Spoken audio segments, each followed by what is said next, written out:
आपको लगता है कि हल्क को अब भी स्पाइडर-मैन की असली पहचान याद है?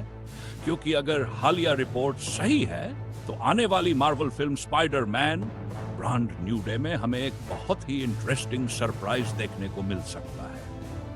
कई स्रोतों के अनुसार मार्क रफालो इस फिल्म में ब्रूस बैनर की भूमिका में वापसी करने जा रहे हैं और ये सिर्फ एक छोटा मोटा कैमियो नहीं होगा बल्कि एक महत्वपूर्ण भूमिका निभाने की बात कही जा रही है। अब सवाल ये है, एमसीयू के इस नए अध्याय में ब्रूस बैनर आखिर करेगा क्या? कुछ रिपोर्ट्स का मानना है कि वह पीटर पार्कर के लिए मेंटर या साइंटिफिक सहयोगी की भूमिका निभा सकते हैं। एमसीयू में हमने पहले ही देखा है कि कैसे टोनी स्टार्क, फिर निक फ्यूरी और बाद में डॉक्टर स्ट्रेंज हर एक स्पाइडरमैन फिल्म में कोई ना कोई बड़ा सुपर हीरो गाइड की तरह आता है, तो ये पैटर्न बिल्कुल फिट बैठता है। लेकिन अब आते हैं असली मजेदार हिस्से पर, कॉमिक्स कनेक्शन। दरअसल स्पाइडरमैन की comic series brand new day में एक बड़ा ट्विस्ट आता है जब पीटर पार्कर की पहचान पूरी दुनिया से मिटा दी जाती है। एक जादुई स्पेल के जरिए सभी भूल जाते हैं कि पीटर ही स्पाइडरमैन है, लेकिन कुछ किरदार ऐसे होते हैं जिन पर इस जादू का असर नहीं होता और हल्क यानी ब्रूस बैनर उनमें से एक है।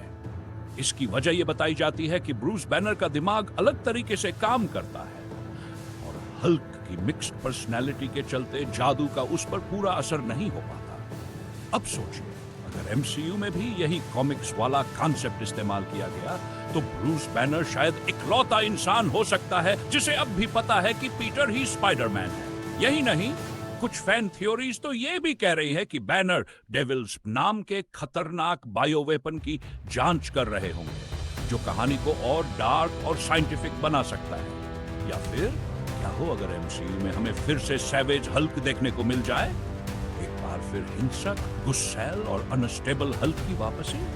एक और दिलचस्प थ्योरी यह है कि ब्रूस बैनर और पीटर दोनों एक ही साइंटिफिक बैकग्राउंड से आते हैं। ऐसे में ये बहुत पॉसिबल है कि वो एम्पायर स्टेट यूनिवर्सिटी या होराइजन लैब्स जैसी जगहों पर साथ काम करते थे। इससे एमसीयू को एक और लेवल किया जा सकता है जहां सुपर हीरो सिर्फ लड़ते नहीं बल्कि साइंस और रिसर्च से दुनिया बदलने की कोशिश करते हैं।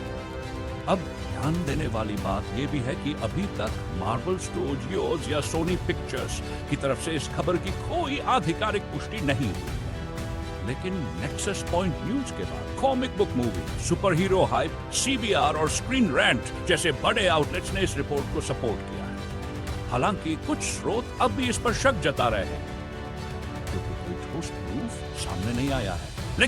लेकिन जब एमसीयू की बात हो और उसमें हल्क की एंट्री की अफवाह हो तो फैन थ्योरीज उड़ने ही लगती है।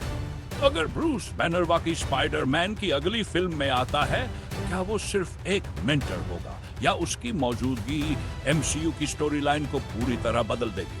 क्या वो अब भी पीटर की पहचान को जानता है? और क्या एमसीयू में भी हम कॉमिक्स जैसा जादू और हल्क का इम्यून ब्रेन देखने वाले हैं?